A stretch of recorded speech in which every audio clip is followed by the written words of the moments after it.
मृत्यु के 24 घंटे बाद आत्मा अपने घर क्यों लौटती है? आप सभी के मन में यह प्रश्न तो अवश्य ही उठता होगा कि आखिर मृत्यु के 24 घंटे बाद आत्मा अपने घर क्यों आती है। आज हम आपके इन सभी प्रश्नों का उत्तर एक अलौकिक कथा के माध्यम से देंगे। इस कथा को सुनने के बाद आपके मन में उठ रहे सभी प्रश्नों का उत्तर मिल जाएगा। एक बार की बात है, ब्रह्मानंदन देवर्षि नारद जी आकाश में विचरण कर रहे थे, तभी उनकी दृष्टि पृथ्वी लोक पर पड़ी। कुछ लोग एक मृत्यु शरीर के पास करुण स्वर में जोर से विलाप कर रहे थे और अपने मृत परिजन के वापस आने के लिए भगवान से प्रार्थना कर रहे थे।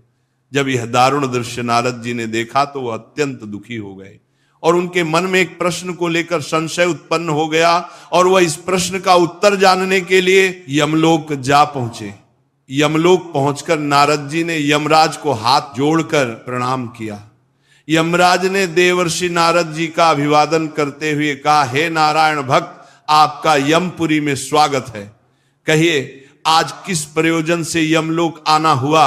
अवश्य ही आप कोई सुखद समाचार लेकर आए होंगे। तभी नारद जी कहते हैं, हे काल देव, हे मृत्युंजय, आज मैं आपके पास कोई समाचार लेकर नहीं आया हूं, अपितु मैं तो आपके पास अपने प्रश्न का उत्तर जानने के लिए आया हूं। कृपया आप मेरे प्रश्नों का उत्तर देकर मेरी दुविधा को दूर कीजिए। नारद जी की बात सुनकर धर्मराज ने कहा, हे मुनिश्रेष्ठ, आप अपने प्रश्नों को निसंकोच होकर पूछिए, मैं अवश्य ही आपके प्रश्नों का उत्तर दूंगा। तभी देवर्षि नारद जी प्रश्न पूछते हुए कहते हैं, हे धर्मराज, मेरा पहला प्रश्न यह है कि क्या मनुष्य को मृत्यु से पहले कोई संकेत मिलता है? और मेरा दूसरा प्रश्न है कि मृत्यु के 24 घंटे बाद आत्मा अपने घर क्यों लौटती है? नारद जी के ये दोनों प्रश्न सुनकर धर्मराज ने कहा, हे मुनिश्रेष्ठ, आज आपने मानव हित के कल्याण के लिए अत्यंत ही महत्वपूर्ण प्रश्न किया है। इस प्रश्न के उत्तर में समस्त मानव जाति का और समस्त संसार का कल्याण छिपा है। हे मुनि श्रेष्ठ नारद, सर्वप्रथम मैं आपके पहले प्रश्न का उत्तर एक अत्यंत ही सुंदर और पौराणिक कथा के मध्य से देना चाहता हूं। उसके तत्पश्चात मैं आपके दूसरे प्रश्न का उत्तर दूंगा। आप इस कथा को पूरा सुनना, तभी आपको आपके प्रश्नों का उत्तर प्राप्त होगा। कथा सुनते हुए यमराज कहते हैं, देवर्षि, पूर्व काल की बात है, कंचनपुर नाम के देश में एक अत्यंत ही सुंदर और शोभायमान नगरी थी, जिसमें कर्मदास नामक एक ब्राह्मण निवास करता था। वह अपनी भक्ति, विद्वता और नेक स्वभाव के कारण पूरे नगर में प्रसिद्ध था। कर्मदास नित्य ईश्वर की पूजा आराधना करता था और वह भगवान विष्णु का अनन्य भक्त था और नित्य नियम से उनकी पूजा किया करता था। उसके घर में धन धान्य और सुख समृद्धि की कोई कमी नहीं थी। वह अपने छोटे से परिवार के साथ सुखमय जीवन व्यतीत कर रहा था। लेकिन इन सब के बावजूद कर्मदास के मन में एक ऐसा भय छिपा हुआ था जिसने उसके सुखी जीवन को अंधकारमय बना दिया था। वह प्रत्येक समय मृत्यु के बारे में सोचकर डरता रहता था और रात को जब सब लोग सो जाते तब कर्मदास अकेला बैठकर सारी रात यही सोचता था कि उसकी मृत्यु के बाद उसके परिवार का क्या होगा, उसकी संपत्ति, उसके प्रियजन और उसका यह शरीर, यह सब एक दिन समाप्त हो जाएगा। उसका यह भय दिन प्रतिदिन बढ़ता गया। उसे रातों में नींद नहीं आती थी। मृत्यु के भय से चिंतित होकर उसने भजन करना भी छोड़ दिया था। उसका मन किसी भी चीज में नहीं लगता था। मानो मृत्यु के भय ने उसके सुखमय जीवन में काल ग्रहण लगा दिया हो। फिर एक दिन कर्मदास ने इस भय से छुटकारा पाने का निर्णय लिया। उसने सोचा, मुझे मृत्यु का रहस्य जानना होगा। यदि मैं यह समझ सकूं कि मृत्यु से पहले क्या संकेत मिलते हैं तो शायद मैं इस भय से मुक्त हो सकता हूं। इस विचार के साथ कर्मदास ने अपने परिवार और संपत्ति को पीछे छोड़कर तीर्थ स्थलों पर जाता और वहां के साधु संतों से मिलता और उन साधु संतों से यही प्रश्न पूछता, हे महात्मा, मृत्यु से पहले मनुष्य को कौन कौन से संकेत मिलते हैं? कृपया आप मुझे इसका उत्तर बताने की कृपा करें।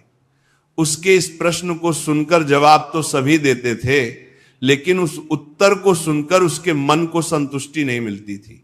फिर एक दिन वो भटकते भटकते एक घने जंगल में पहुंच गया। उस जंगल के चारों ओर केवल ऊंचे ऊंचे पेड़, झाड़ियां और जंगली जानवरों की भयावह आवाजें सुनाई पड़ रही थी। वह चुपचाप जंगल के अंदर चला जा रहा था। तभी उसे जंगल में एक आश्रम दिखाई दिया। आगे यमराज कहते हैं, हे देवर्षि, ये कोई साधारण आश्रम नहीं था। ये आश्रम एक दिव्य महात्मा और सन्यासियों का था। इस आश्रम की दिव्यता से चारों ओर एक अलौकिक शांति फैली हुई थी।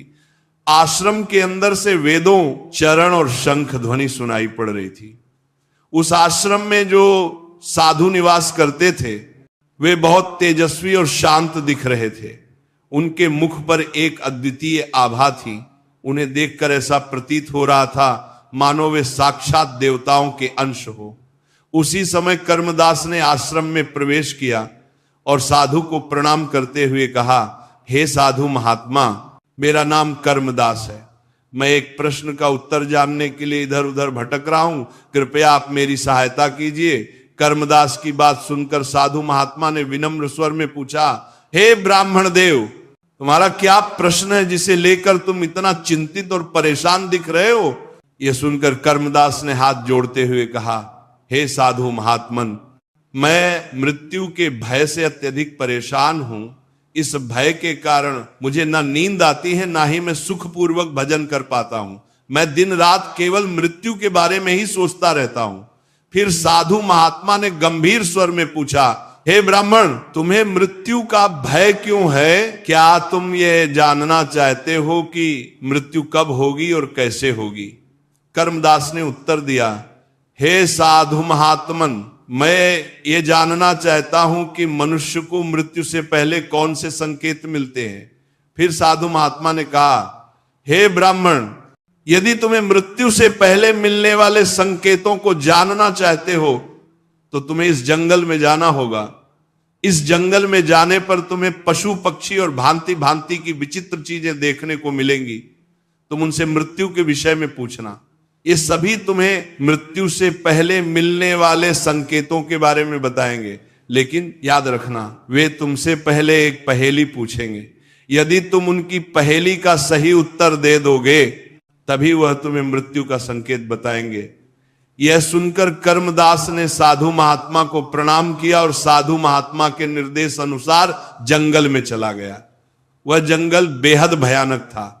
बड़े बड़े पेड़ जिनकी शाखाएं मानो आकाश को छू रही थी और उन पर से लटकती हुई बेलें मानो धरती को जकड़ रखा हो। जंगली जानवरों की आवाजें जंगल में भय का वातावरण बना रही थी। इन सब के बाद भी कर्मदास हिम्मत जुटाकर जंगल में आगे की ओर बढ़ रहा था। तभी जंगल में उसे एक भयानक और विचित्र पेड़ दिखा जिसकी शाखाएं किसी राजा के मुकुट की तरह चारों दिशाओं में फैली हुई थी। पेड़ के चारों ओर एक दिव्य आभा थी। उस पेड़ को देखने के बाद ऐसा प्रतीत हो रहा था मानो वह पेड़ देख रहा हो। जैसे ही कर्मदास पेड़ के पास पहुंचा, पेड़ की गहरी धीमी आवाज गूंजी, हे ब्राह्मण, तुम कौन हो और इस सुनसान और भयानक वन में क्यों आए हो? तुम्हें किसने यहां पर भेजा है? सब कुछ सच सच बताओ, अन्यथा तुम्हें काल के गाल में जाना पड़ सकता है। उस पेड़ की आवाज सुनकर कर्मदास घबरा गया। फिर उसने हाथ जोड़ते हुए कहा, हे वृक्षराज, मैं मृत्यु के रहस्य को जानने के लिए इस घने जंगल में आया हूं। मुझे यह जानना है कि मृत्यु से पहले मनुष्य को कौन कौन से संकेत मिलते हैं। क्या आप इस विषय में मेरी सहायता कर सकते हैं? फिर उस पेड़ ने भारी स्वर में कहा, हे ब्राह्मण, तुम्हारी सहायता कर सकता हूं, लेकिन उससे पहले तुम्हें मेरी एक पहेली का उत्तर देना होगा। यदि तुम सही उत्तर दे दोगे तो मैं तुम्हें मृत्यु से पूर्व मिलने वाला पहला संकेत बताऊंगा। कर्मदास ने आत्मविश्वास से कहा, हे वृक्षराज, आप अपनी पहेली पूछिए, मैं उसका उत्तर देने का प्रयास करूंगा।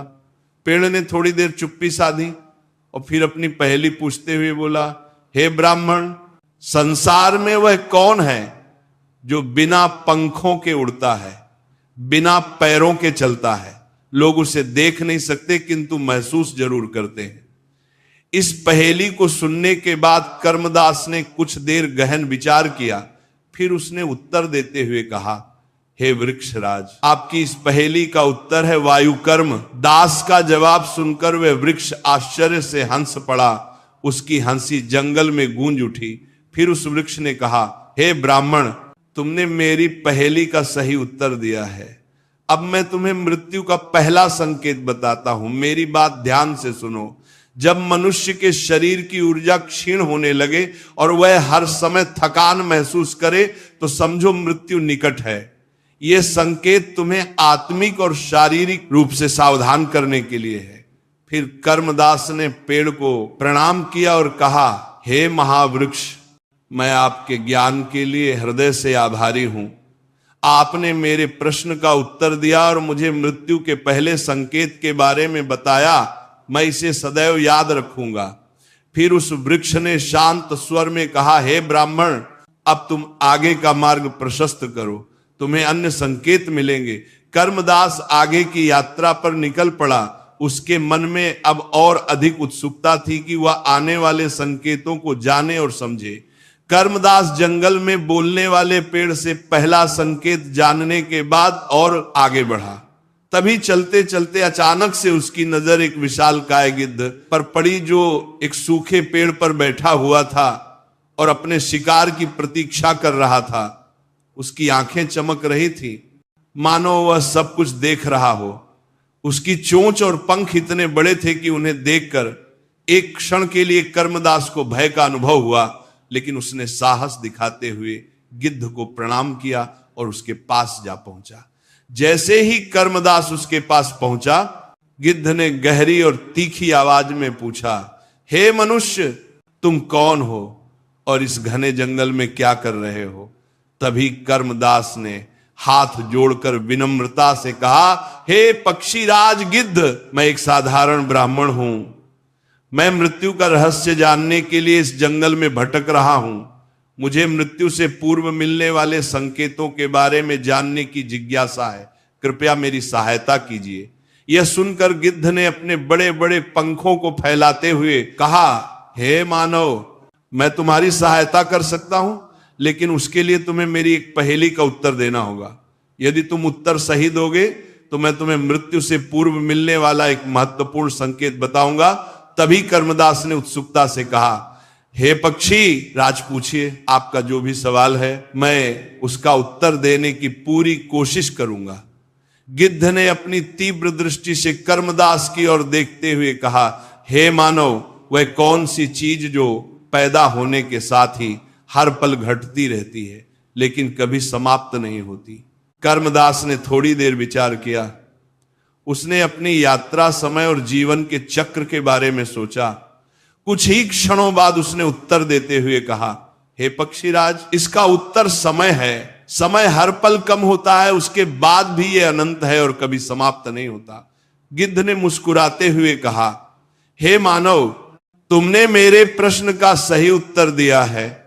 आज मैं तुम्हें मृत्यु से पहले मिलने वाला एक अत्यंत ही महत्वपूर्ण संकेत बताता हूं।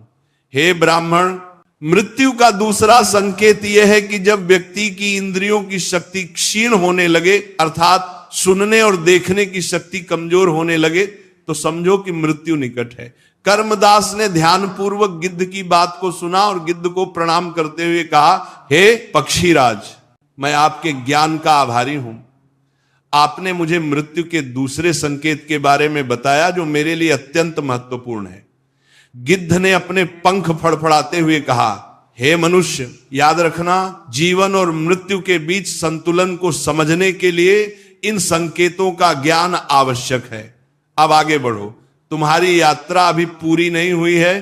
फिर कर्मदास ने गिद्ध का धन्यवाद किया और अपने आगे के मार्ग पर चल पड़ा। उसके मन में अब और अधिक जिज्ञासा थी कि आने वाले संकेत क्या रहस्य खोलेंगे। जंगल की यात्रा उसे हर पल मृत्यु के सत्य के और करीब ले जा रही थी। जंगल का मार्ग अब पहले से भी कठिन हो गया था। झाड़ियों में अजीब सी सरसराहट हो रही थी और वातावरण में गहरी नीरवता थी। चलते चलते कर्मदास की नजर एक गधे पर पड़ी। गधा एक पेड़ की छाया में खड़ा था और उसकी आंखों में एक गहरी शांति झलक रही थी।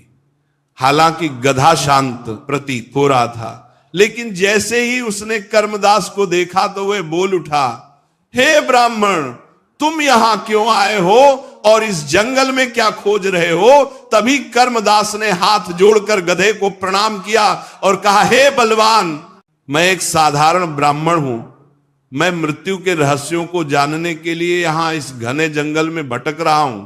मुझे मृत्यु से पहले मिलने वाले संकेतों के बारे में जानना है। क्या आप मेरी सहायता करेंगे? गधे ने अपनी आंखों को चमकाते हुए कहा, हे ब्राह्मण, मैं तुम्हारी सहायता कर सकता हूं, लेकिन तुम्हें पहले मेरी एक पहेली का उत्तर देना होगा। यदि तुम सही उत्तर दे दोगे तो मैं तुम्हें मृत्यु का तीसरा संकेत बताऊंगा। कर्मदास ने कहा, पूछो बलवान, मैं आपके प्रश्न का उत्तर देने का प्रयास करूंगा। गधे ने गंभीर स्वर में पूछा, हे ब्राह्मण, वह क्या है जो जितना खाली होता है उतना ही भारी महसूस होता है? कर्मदास ने कुछ क्षण गहराई से विचार किया। उसने अपने जीवन और अनुभवों के बारे में सोचा। फिर उसने मुस्कुराते हुए उत्तर दिया, ये तो चिंता है। चिंता जितनी अधिक होती है उतना ही भारीपन महसूस होता है, भले ही वह असल में कुछ ना हो। गधा अपने सर को हिलाते हुए बोला, हे ब्राह्मण, तुमने सही उत्तर दिया है। अब सुनो, मृत्यु का तीसरा संकेत यह है कि जब व्यक्ति की त्वचा पर झुर्रियां पड़ने लगे तो यह संकेत है कि मृत्यु धीरे धीरे करीब आ रही है। यह शरीर के क्षय का प्रारंभ है जो मनुष्य को मृत्यु की ओर ले जाता है।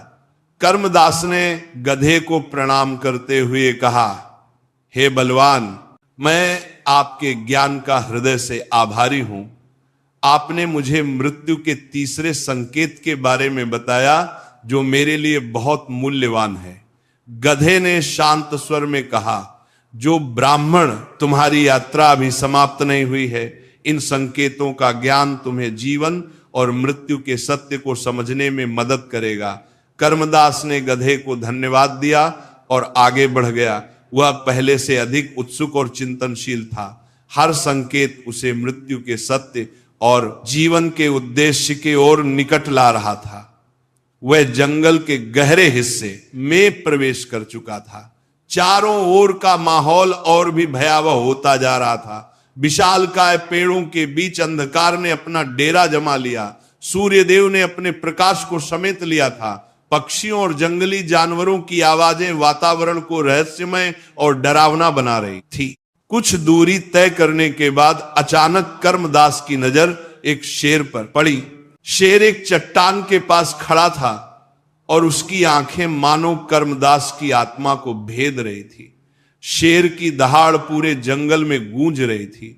शेर को अपने सम्मुख देखकर कर्मदास डर से कांपने लगा, लेकिन उसने खुद को साहस दिखाते हुए शेर को प्रणाम किया। शेर ने दहाड़ते हुए पूछा, हे मनुष्य, तुम यहां क्या कर रहे हो? इस जंगल में क्यों भटक रहे हो?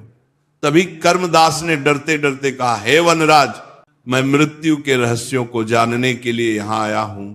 मुझे मृत्यु से पहले मिलने वाले संकेतों की जानकारी चाहिए। कृपया मेरी सहायता करें। शेर ने अपने पैरों से मिट्टी उड़ाते हुए कहा, मैं तुम्हें मृत्यु का एक संकेत बता सकता हूं, लेकिन पहले तुम्हें मेरी पहेली का उत्तर देना होगा। यदि तुम उत्तर सही दोगे तो मैं तुम्हें मृत्यु का चौथा संकेत बताऊंगा। कर्मदास ने सिर झुकाकर कहा, हे वनराज, आप पहेली पूछिए, मैं उसका उत्तर देने का प्रयास करूंगा। फिर शेर ने अपनी गहरी आवाज में पूछा, हे ब्राह्मण, वह क्या है जो देखने में खाली है लेकिन अपने भीतर सब कुछ समेटे हुए है? कर्मदास ने कुछ पल के लिए सोचा। उसे अपनी यात्रा के अनुभव और मृत्यु के संकेतों की सीख याद आई। फिर उसने आत्मविश्वास से कहा, यह तो आकाश है। आकाश को हम खाली और शून्य के रूप में देखते हैं, लेकिन यह अपने भीतर पूरी सृष्टि, हवा, बादल, सूरज, चांद और तारे समेटे हुए हैं। शेर ने अपनी एक धीमी हंसी के साथ कहा, तुमने सही उत्तर दिया है ब्राह्मण। अब सुनो, मृत्यु का चौथा संकेत यह है कि शरीर की त्वचा का पीली या काली पड़ना और चेहरे का तेजहीन हो जाना मृत्यु के निकट आने का एक महत्वपूर्ण संकेत है। यह संकेत इस बात को दर्शाता है कि शरीर की जीवन ऊर्जा क्षीण हो रही है और आत्मा धीरे धीरे शरीर से विदा लेने की तैयारी कर रही है। कर्मदास ने शेर को प्रणाम करते हुए कहा, है वनराज, मैं आपके ज्ञान के लिए आभारी हूं। आपने मुझे मृत्यु का चौथा संकेत बताया जो मेरे लिए अत्यंत मूल्यवान है। शेर ने अपनी चमकती हुई आंखों से उसे देखा और कहा, याद रखना, मृत्यु केवल अंत नहीं बल्कि एक नई शुरुआत है। अब आगे बढ़ो, तुम्हें अभी और सीखना है। कर्मदास ने शेर का आभार व्यक्त किया और अपनी यात्रा पर आगे की ओर बढ़ गया। रास्ते में उसे एक नदी मिली। वह नदी को पार करके जंगल के दूसरे भाग में जा पहुंचा। जंगल के इस भाग में वातावरण अजीब सा था, ना डरावना और ना ही सामान्य, बल्कि ऐसा लगता था जैसे ये स्थान किसी दिव्यता से भरपूर है। कुछ कदम चलने पर कर्मदास की नजर एक गाय पर पड़ी। गाय का रूप अलौकिक था। उसका शरीर सुनहरी आभा से चमक रहा था और उसकी आंखों में गहरी करुणा झलक रही थी। वह बिल्कुल शांत खड़ी थी, मानो अपने चारों ओर का हर रहस्य जानती हो। कर्मदास ने जब गाय का यह रूप देखा तो वह प्रसन्नता से भाव विभोर हो उठा, मानो उसके मन को एक अद्भुत शांति मिली हो। वह उत्सुकता से गाय के पास गया और प्रणाम करते हुए बोला, हे गौ माता, मैं मृत्यु के रहस्य को समझने के लिए भटक रहा हूं।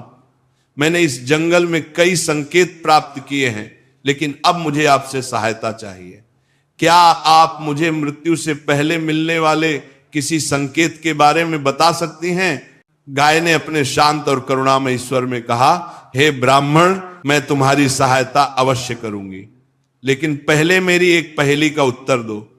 यदि तुम सही उत्तर दोगे तो मैं तुम्हें मृत्यु का 5वां संकेत बताऊंगी। कर्मदास ने तुरंत कहा, हे गौ माता, आप पहेली पूछिए, मैं उत्तर देने के लिए पूरी कोशिश करूंगा। गाय ने अपनी आंखों को झपकाते हुए पूछा, हे ब्राह्मण देव, वह कौन सा अमृत है जो बिना पिए ही जीवन को बनाए रखता है और बिना देखे भी हर प्राणी के लिए आवश्यक है? कर्मदास ने थोड़ी देर विचार किया। उसके बाद उसने प्रकृति की और देखते हुए कहा, हे माता, ये तो प्राणवायु है। बिना प्राणवायु के कोई भी प्राणी जीवित नहीं रह सकता। ये जीवन का आधार है। गाय ने प्रसन्न होकर सिर हिलाया और कहा, हे ब्राह्मण, तुमने सही उत्तर दिया है। तुम्हारी बुद्धि और एकाग्रता प्रशंसनीय है। अब सुनो, मृत्यु का 5वां संकेत यह है कि जब व्यक्ति का शरीर भोजन के प्रति उदासीन हो जाए और वह खाने का स्वाद ना ले पाए तो समझो कि मृत्यु का समय निकट है। यह संकेत शरीर और आत्मा के पृथक्करण का प्रारंभ है। कर्मदास ने ध्यानपूर्वक गाय के वचन सुने और उसे प्रणाम करते हुए कहा, हे गौ माता, मैं आपके इस दिव्य ज्ञान के लिए मैं आपका जीवन भर आभारी रहूंगा। आपने मुझे मृत्यु के एक और महत्वपूर्ण संकेत से अवगत कराया। यह मेरे लिए अत्यंत मूल्यवान है। गाय ने ममता भरी मुस्कान के साथ कहा, जाओ ब्राह्मण देव, तुम्हारी यात्रा अभी समाप्त नहीं हुई है। आगे बढ़ो और मृत्यु के सत्य को पूर्णता से समझने का प्रयास करो। याद रखो, ज्ञान और समझ से ही जीवन और मृत्यु के चक्र को स्वीकार करना संभव है। कर्मदास ने गाय को धन्यवाद दिया और अपनी यात्रा पर आगे बढ़ गया। उसके मन में अब और अधिक उत्सुकता थी। हर संकेत उसे जीवन और मृत्यु के बीच छिपे गहरे रहस्यों को समझने के लिए प्रेरित कर रहा था। थोड़ी देर चलने के बाद कर्मदास की नजर एक सुंदर हंस के जोड़े पर पड़ी जो एक सरोवर में क्रीड़ा कर रहे थे। हंसों को देखकर कर्मदास ने अपने पैरों को रोक लिया और उन्हें हंसों को प्रणाम करते हुए बोला, हे स्वान, क्या आप मेरी मदद कर सकते हैं? मैं मृत्यु से पहले मिलने वाले संकेत के बारे में जानना चाहता हूं। तभी हंस का जोड़ा सरोवर के किनारे आया और विनम्र स्वर में बोला, हे भले मानस, मैं तुम्हारी सहायता कर सकता हूं, लेकिन उसके लिए तुम्हें मेरी एक पहेली का उत्तर देना होगा। यदि तुम सही उत्तर दोगे तो मैं तुम्हें मृत्यु का छठा संकेत बताऊंगा। कर्मदास ने उत्सुकता से कहा, हे स्वान, आप पहेली पूछिए, मैं उत्तर देने का प्रयास करूंगा। तभी हंस ने तीव्र स्वर में पूछा, हे भले मानस, वह कौन सी चीज है जो हमेशा दूसरों की नकल करती है लेकिन खुद कभी मौलिक नहीं होती? कर्मदास ने कुछ पल के लिए विचार किया। उसने पेड़ों के नीचे फैली हुई छाया पर ध्यान दिया और मुस्कुराते हुए उत्तर दिया, हे स्वान, इसका जवाब छाया है। छाया हमेशा दूसरों की नकल करती है लेकिन उसकी अपनी कोई पहचान नहीं होती। यह सुनकर स्वान बहुत प्रसन्न हुआ और उसने कहा, हे मानस, मैं तुम्हारी बुद्धि और ज्ञान की प्रशंसा करता हूं। अब सुनो, मृत्यु का छठा संकेत यह है कि जब व्यक्ति के सपने डरावने और विचित्र होने लगे और वह गहरी और शांत नींद ना ले पाए तो समझो मृत्यु निकट है। सपना आत्मा की चेतना के संकेत होते हैं और उनका विचलित होना मृत्यु के आगमन का सूचक है। कर्मदास ने स्वान को प्रणाम करते हुए कहा, हे स्वान, मैं आपके इस ज्ञान के लिए आपका हृदय से आभारी हूं। आपने मुझे एक और महत्वपूर्ण संकेत से अवगत कराया है। फिर स्वान ने कहा, हे मानस, ये बात याद रखना, मृत्यु जीवन का अंत नहीं बल्कि आत्मा की यात्रा का एक और चरण है। अब आगे बढ़ो, तुम्हारी यात्रा अभी समाप्त नहीं हुई है। कर्मदास ने हंस का धन्यवाद किया और अपनी यात्रा जारी रखी। उसके मन में अब और अधिक जिज्ञासा उत्पन्न हो चुकी। हर संकेत उसे मृत्यु के रहस्यों को समझने के लिए प्रेरित कर रहा था और उसे आत्मा और जीवन के सत्य के और करीब ला रहा था। जंगल अब और भी शांत और रहस्यमय हो चुका था। पक्षियों की आवाजें कम हो गई थी। हवा में एक अजीब सी गंभीरता थी। रास्ते पर चलते चलते उसे एक स्थान दिखाई दिया जहां सूर्य देव के प्रकाश की थोड़ी बहुत किरणें पृथ्वी को छू रही थी। इसी शांत और सुंदर वातावरण में उसकी नजर एक हाथी पर पड़ी। हाथी को देखकर उसे ऐसा प्रतीत हुआ मानो वह जंगल के सभी रहस्यों को जानता हो। उसकी आंखें चमक रही थीं और उसकी चाल में एक अपार आत्मविश्वास झलक रही थी। वह अत्यंत सुंदर और शांत दिखाई दे रहा था, मानो यह जंगल का कोई रक्षक हो। कर्मदास ने हाथी के सम्मुख जाकर उसे प्रणाम किया और कहा, हे गजानन, मैं एक साधारण ब्राह्मण हूं। मैं मृत्यु के रहस्यों को जानने और समझने के लिए यहां आया हूं। मैंने अब तक कई संकेत प्राप्त किए हैं और अब आपसे सहायता की अपेक्षा करता हूं। कृपया मुझे मृत्यु से पहले मिलने वाले संकेत के बारे में बताइए। हाथी ने गंभीर स्वर में कहा, हे ब्राह्मण, मैं तुम्हारी सहायता कर सकता हूं, लेकिन तुम्हें मेरी एक पहेली का उत्तर देना होगा। यदि तुम सही उत्तर दोगे तो मैं तुम्हें मृत्यु का सातवां और अंतिम संकेत बताऊंगा। कर्मदास ने कहा, हे गजानन, मैं आपके प्रश्न का उत्तर देने की पूरी कोशिश करूंगा। कृपया आप पहेली पूछिए। हाथी ने अपनी सूंड को ऊपर की ओर करते हुए पूछा, हे ब्राह्मण, वो कौन सी चीज है जो बिना किसी रोक टोक के चलती रहती है लेकिन जिसका अंत हर किसी के लिए निश्चित है? कर्मदास ने इस पहेली का सरलता से उत्तर देते हुए कहा, हे गजानन, ये जीवन है। जीवन हमेशा चलता रहता है लेकिन अंत हर किसी के लिए निश्चित है। हाथी ने प्रसन्न होकर कहा, आपने सही उत्तर दिया। हे ब्राह्मण, अब सुनो, मृत्यु का सातवां और अंतिम संकेत यह है कि जब मनुष्य के अंदर आध्यात्मिक बदलाव देखने को मिले, अर्थात कहने का तात्पर्य यह है कि कई बार व्यक्ति मृत्यु से पहले आध्यात्मिक रूप से शांत होकर शांति की ओर अग्रसर हो जाता है। उसी समय यह जान लेना चाहिए कि यह अंतिम संकेत है जो बताता है कि जीवन का अंत निकट है। कर्मदास ने ध्यान पूर्वक हाथी के वचन सुने और उसे प्रणाम करते हुए कहा, हे गजानन, मैं आपके ज्ञान का हृदय से आभारी हूं। आपने मुझे मृत्यु के अंतिम संकेत के बारे में बताया, यह मेरे लिए अत्यंत मूल्यवान है। फिर हाथी ने शांत स्वर में कहा, हे ब्राह्मण, याद रखना, मृत्यु केवल एक अंत नहीं बल्कि आत्मा की यात्रा का एक नया अध्याय है। हे ब्राह्मण, अब तुम लौट जाओ, तुमने अपनी यात्रा पूरी कर लिया है। जाओ और इस ज्ञान का उपयोग अपने जीवन को समझने और जीने में करो। कर्मदास ने हाथी का धन्यवाद किया और उसकी बुद्धिमत्ता की प्रशंसा करते हुए अपनी यात्रा समाप्त करने का निर्णय लिया। सातों संकेत जानने के बाद कर्मदास ने आश्रम की ओर प्रस्थान किया।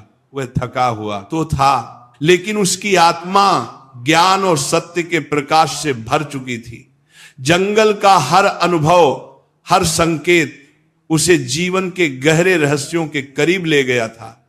आश्रम में पहुंचकर उसने साधु महात्मा को प्रणाम किया और सातों संकेतों को बताते हुए बोला, हे महात्मन, कृपया मुझे इन संकेतों का गूढ़ अर्थ समझाइए। यह सुनकर साधु महात्मा ने कर्मदास की ओर शांत और गंभीर दृष्टि से देखते हुए कहा, हे ब्राह्मण, तुम्हारी यह यात्रा केवल मृत्यु को समझने की नहीं बल्कि जीवन को जानने की थी। जो संकेत तुम्हें मिले वे इस सत्य को प्रकट करते हैं कि जीवन नश्वर है। तुम्हें मृत्यु से डरने की आवश्यकता नहीं है। मृत्यु एक अटल सत्य है। जो व्यक्ति धर्म, सत्य और भक्ति का पालन करता है वह न केवल मृत्यु को सहजता से स्वीकार करता है बल्कि मृत्यु के बाद आत्मा को शांति और मोक्ष की प्राप्ति होती है और उसे श्री हरि के चरणों में स्थान मिलता है। मृत्यु का भय केवल उसे होता है जिसने अपने जीवन को व्यर्थ में बिताया हो।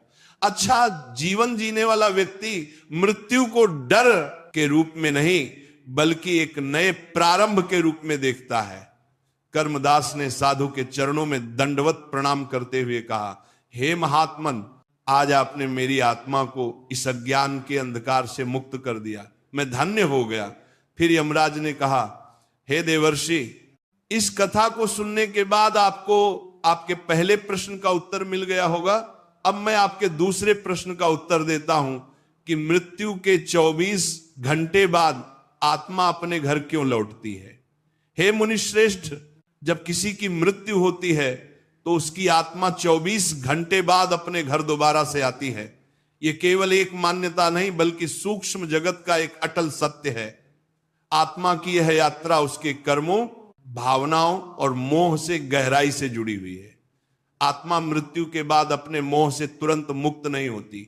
फिर नारद जी ने कहा, हे धर्मराज, आत्मा को मनुष्य की मृत्यु के बाद तुरंत अगले लोक में जाना चाहिए, फिर वह पृथ्वी पर क्यों भटकती है। यह सुनकर यमराज ने गंभीर स्वर में कहा, हे देवर्षि नारद, मृत्यु के बाद आत्मा तुरंत अपने स्थूल शरीर से मुक्त हो जाती है, लेकिन वह अपने सांसारिक बंधनों से तुरंत मुक्त नहीं हो पाती।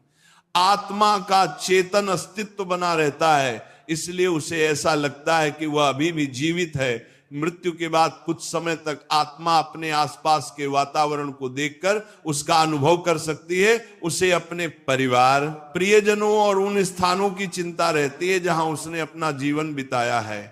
फिर नारद जी ने कहा, हे धर्मराज, क्या आत्मा को यह ज्ञान नहीं होता कि वह अब शरीर से मुक्त हो चुकी है। यह सुनकर यमराज मंद मुस्कान के साथ बोले, हे नारद जी, आत्मा के लिए यह परिवर्तन अचानक होता है। जब वह अपने जीवन के अंतिम श्वास लेती है तो उसे यह स्वीकार करने में समय लगता है कि अब उसका शरीर नहीं रहा, इसीलिए वह अपने घर और परिवार की ओर आकर्षित होती है। आत्मा को अपने प्रियजनों से अलग होने का एहसास तुरंत नहीं होता, इसलिए वह स्वाभाविक रूप से उनकी ओर खींचती है। आत्मा यह देखना चाहती है कि उसके परिवारजन ने उसका अंतिम संस्कार सही प्रकार से किया है या नहीं। यदि मनुष्य की मृत्यु अचानक हुई हो तो आत्मा की कुछ इच्छाएं अधूरी रह सकती हैं और वह उन्हें पूरा करने की चेष्टा कर सकती है। आत्मा को अपने परिवार के शोक और अनुष्ठानों की ऊर्जा आकर्षित करती है। कभी कभी आत्मा की भावनाएं प्रबल होती हैं, जिसके कारण परिवारजन उसकी उपस्थिति को सूक्ष्म रूप से महसूस कर सकते हैं।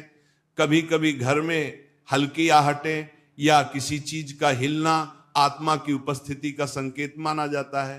आगे यमराज कहते हैं, हे देवर्षि, आत्मा का यह भ्रम केवल 24 घंटे तक रहता है, फिर उसे आगे की यात्रा पर ले जाया जाता है। 13 दिनों तक आत्मा को उसके कर्मों के अनुसार उसका लेखा जोखा होता है। उसके बाद उसे यमलोक या अन्य लोकों की ओर भेजा जाता है।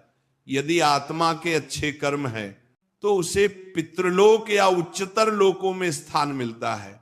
यदि आत्मा के बुरे कर्म हैं तो उसे यमलोक में दंड के लिए लाया जाता है और उसे यमलोक की यातनाओं को सहना पड़ता है।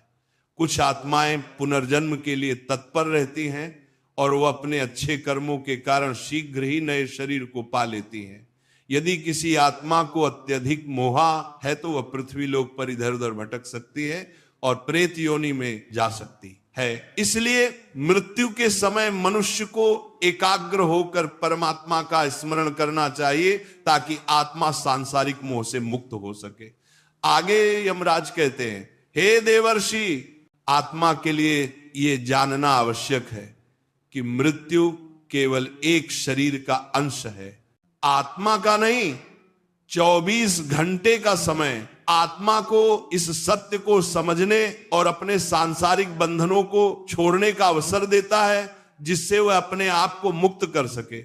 फिर नारद जी ने प्रसन्न मन से कहा, हे सूर्य तनय, आपने बहुत सुंदर ढंग से आत्मा की यात्रा का रहस्य बताया। इस रहस्य को सुनने के बाद यह स्पष्ट हो गया है कि मृत्यु के बाद भी आत्मा एक विशेष प्रक्रिया से गुजरती है और उसके परिवारजन उसे शुभ कार्यों द्वारा शांति प्रदान कर सकते हैं। तभी यमराज ने कहा, है देवर्षि, ये बात यदि मनुष्य समझ ले तो वह मृत्यु पर कभी विलाप नहीं करेगा, बल्कि आत्मा की नई यात्रा की शुरुआत के रूप में देखेगा। फिर नारद जी अत्यंत भाव विभोर होकर बोले, हे धर्मराज, आपके मुख से दिव्य ज्ञान प्राप्त करने में धन्य हो गया।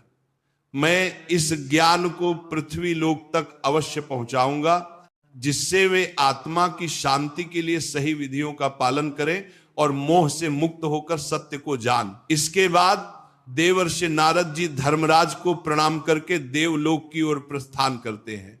इस प्रकार से आज का यह प्रसंग समाप्त हुआ।